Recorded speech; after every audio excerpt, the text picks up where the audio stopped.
नक्श को अब जल्दी से किसी न किसी बहाने के साथ मैदान में उतरना पड़ेगा, वरना सिचुएशन पूरी तरह से उसके हाथ से निकल जाएगी। दयाशंकर, वो ब्लैक फ्रूट कब मिलेगा? कितनी क्वांटिटी में मिलेगा? इसका ना मुझे पता है ना ही तुम्हें। इसलिए क्यों ना मैं तुम्हें एटीट्यूड बनाना सिखा दूं, जिससे तुम खुद के अपने आदमियों को इलाज कर सको।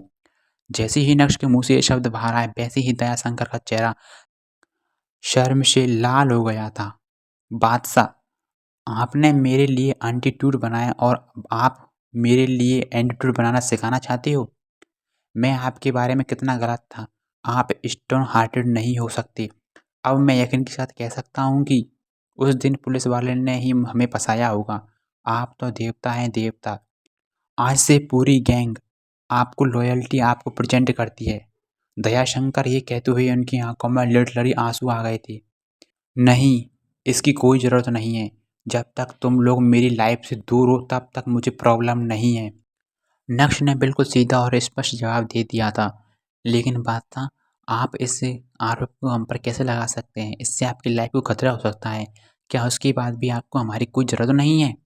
हालांकि दयाशंकर ने नक्श को डराने की कोशिश नहीं की थी, लेकिन उसके मुंह से निकले ये सब थोड़े डरावने जरूर थे। जब नक्श ने कोई जवाब नहीं दिया तो दयाशंकर ने ही बात आगे बढ़ाते हुए कहा, आपको इस बारे में अच्छे से सोचना चाहिए। बादशाह, ठीक है, मैं तुम्हारी बात पर जरूर सोचूंगा।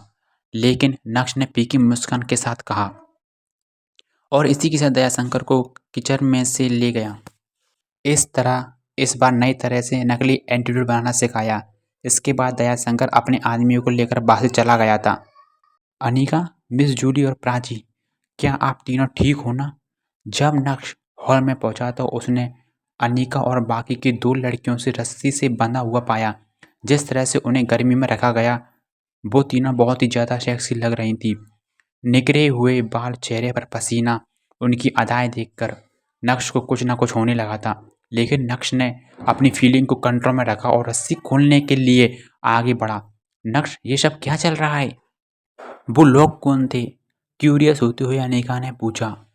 कुछ नहीं, उन्होंने गलत आदमी को उठा लिया था। कन्फ्यूज दूर हो गया, सीधे तरीके से नक्श ने जवाब दिया। उसी समय नक्श ने नोटिस किया कि उन तीनों लड़कियों का चेहरा फिर से लाल हो गया है। अनिका की नज़र को फॉलो करते हुए उसने नीचे देखा और तब उसे पता चला कि उसकी पैंट की जिप खुली हुई थी। अचानक से देसाई बिला का दरवाजा खुला। नक्श, तुम मेरे घर क्या कर रही हो?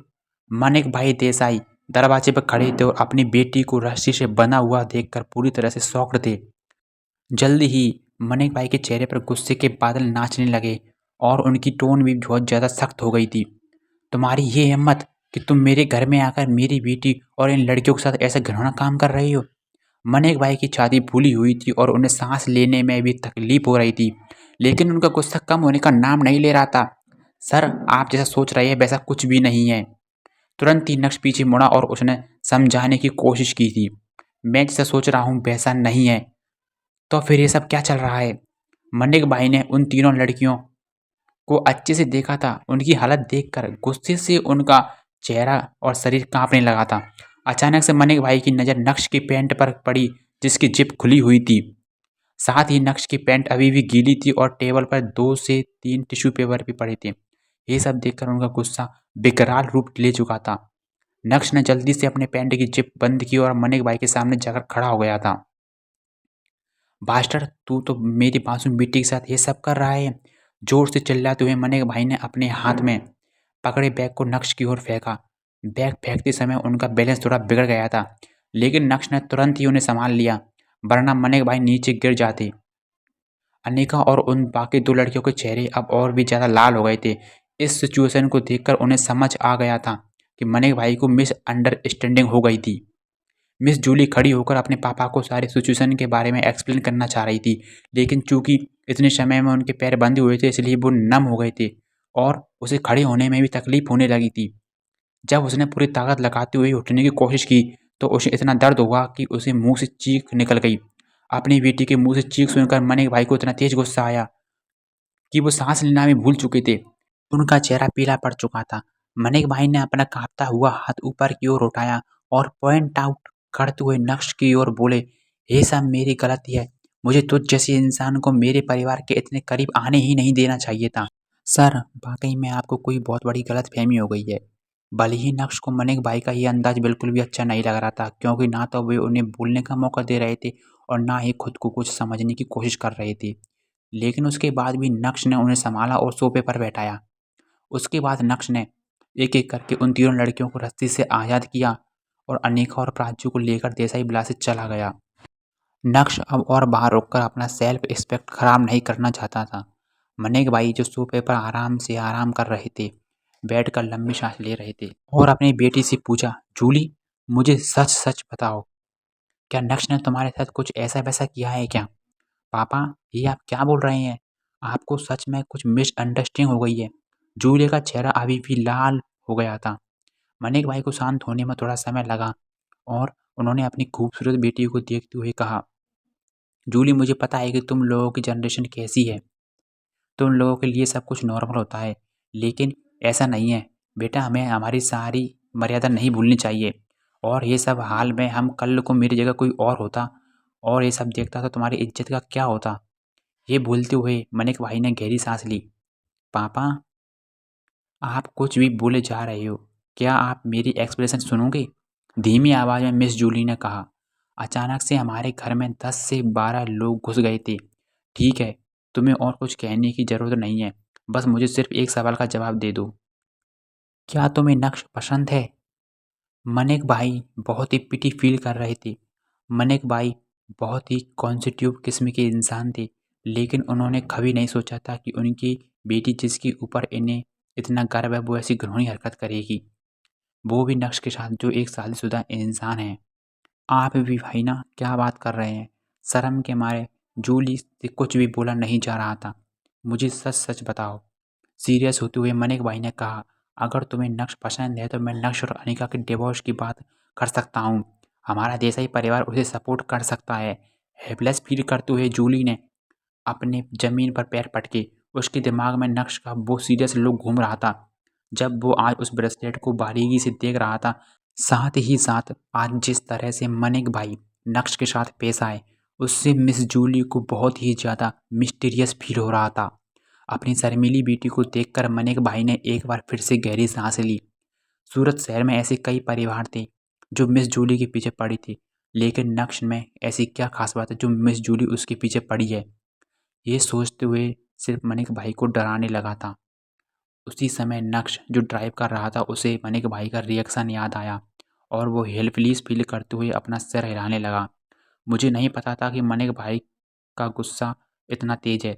नक्श ने धीमी आवाज में कहा, अच्छा, तो तुम्हें अभी भी उनके गुस्से की पड़ी है? तुम्हें ये नहीं देख रहा कि वो सब तुम्हारी वजह से हुआ है? शर्माते हुए अनिका भी नक्श को डांटने लगी, तुम मुझे क्यों ब्लेम कर रहे हो? वो फालतू का कुछ ज़्यादा ही सोच रहे थे। उसी समय प्राची ने अचानक से, मुझे लेट हो रहा है, आगे आने वाले सिग्नल पर मुझे छोड़ दो, मैं टैक्सी लेकर घर चली जाऊंगी। इससे पहले कि नक्श कोई जवाब देता, अनिका ने अपना मुंह खोलते हुए कहा कि तुम्हें परेशान होने की कोई ज़रूरत नहीं है। नक्श तुम्हें घर छोड़ देगा।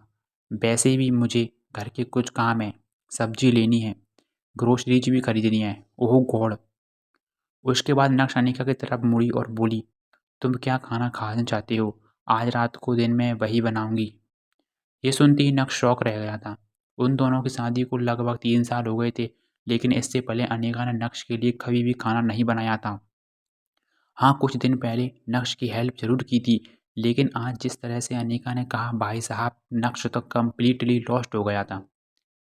नक्श का मूड बहुत अच्छा था, इसलिए उसने अनिका के सजेशन को रिजेक्ट नहीं किया और अपनी कार को सीधा मार्केट की तरफ मोड़ दिया। जो भी खरीदना है खरीद लो और मेरा यही इंतज़ार करो, नक्श ने अनिका से कहते हुए कहा। प्राची को छोड़कर तुम्हें यहाँ से पिक कर लूँगा। नक्श की बात सुनकर अनिका ने अपना सिर हिलाया। उसने प्राची से कुछ कहा और उसके बाद कार से उतरकर सीधा मार्केट की तरफ चली गई। अब कार में केवल नक्श और प्राची ही मौजूद थे। प्राची को देखकर थोड़ा अजीब लग रहा था।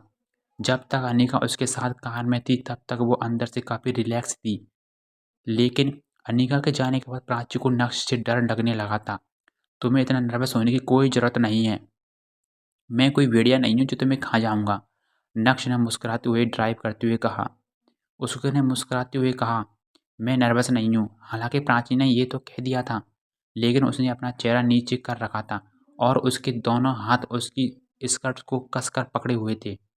जब से प्राची को नक्श की असली आइडेंटिटी के बारे में पता चला, तभी से प्राची के हाव भाव नक्श के प्रति पूरी तरह से बदल गए थे।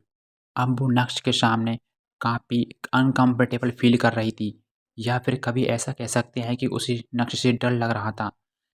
रिव्यू मिरर में नक्श ने प्राची की ओर देखा और कहा, जो कुछ भी हमारे बीच पहले हुआ, तुम उस बारे में सोचने की कोई ज़रूरत नहीं है। तुम और अनिका काफ़ी अच्छे दोस्त हैं। तुमने मुझे नीचा इसलिए दिखाया क्योंकि अनिका ने मेरे साथ बहुत सफ़र किया है।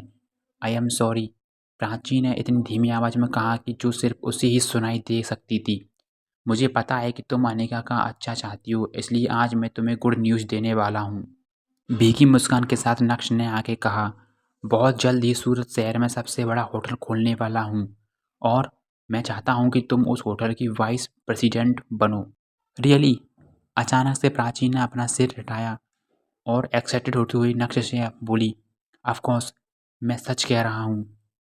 वैसे भी मेरे पास इतना काम होगा कि मैं हर दिन होटल नहीं आ पाऊँगा, तो तुम मेरी गैर मौजूदगी में तुम सारे डिसीजन ले सकती हो। कैजुअल अंदाज में नक्श ने कहा। कार्तिक के साथ नक्श ने पहले ही सारे अरेंजमेंट कर लिए थे। वो दोनों मिलकर सूरत शहर की होटल इंडस्ट्री की कायापलट करने वाले थे और फूड इन बेवरेज इंडस्ट्री को पूरी तरह से बदलने वाले थे। अब चूंकि मैंने तुम्हें हायर कर लिया है, तो मैं तुम्हें डिसअपॉइंटेड कैसे कर सकता हूँ। मैं तुम्हें इस इंडस्ट्री रेट से 3 गुना ज़्यादा सैलरी दूंगा। नक्श ने मुस्कुराते हुए कहा, मैं कोई सपना तो नहीं देख रही हूँ। क्या तुम वाकई में चाहते हो कि मैं वाइस प्रेसिडेंट बनूँ? प्राची को ऐसा लग रहा था कि जैसे मानो वो कोई सपना देख रही हो। मेरी सिर्फ एक कंडीशन है कि तुम्हें मेरी अनिका पर नज़र रखनी होगी। अगर कोई भी मर्द उसके करीब आने की कोशिश करे तो मुझे जल्दी से तुम्हें खबर करनी होगी। सीरियस होते हुए नक्श ने कहा, मैं वादा करती हूँ कि मैं इस तुम्हारे मिशन में तुम्हारे साथ हूँ। एक्साइटेड होते हुए प्राची ने कहा। ठीक उसी समय जावेरी परिवार के मेंशन में कल्याणी देवी उदास चेहरे के साथ बैठी हुई थी और उसके आजू बाजू बाकी के परिवार वाले भी बैठे हुए थे। मैंने सभी को यहाँ पर एक मैटर के बारे में डिस्कस करने के लिए बुलाया है। सीधे मुद्दे पर आती हुई कल्याणी ने कहा, अब जब जावरी परिवार के 60% शेयर अनिका के हाथ में चले गए हैं, तो मैं जानना चाहती हूँ कि आप लोगों को इस बारे में क्या ख्याल है। क्या जावेरी परिवार अब कभी उठ पाएगा? क्या अनिका अपने परिवार को उठाने में मदद करेगी, या फिर अब वो पूरी तरह से नष्ट की हो गई है? क्या मिस जूली को अंदर ही अंदर नक्श पसंद था? अगर ऐसी बात है तो क्या इस कहानी में अनिका की सौतन आने वाली है? क्या मनिक भाई नक्श और अनिका के डिवोर्स की पहल करेंगे? नक्श की तरफ से कैसा रिएक्शन आने वाला था जब उसे पता चलेगा कि Miss Julie is in love with him? आगे की पूरी कहानी जानने के लिए सुनते रहिए पीके एडिट के इंस्टा एम्पायर।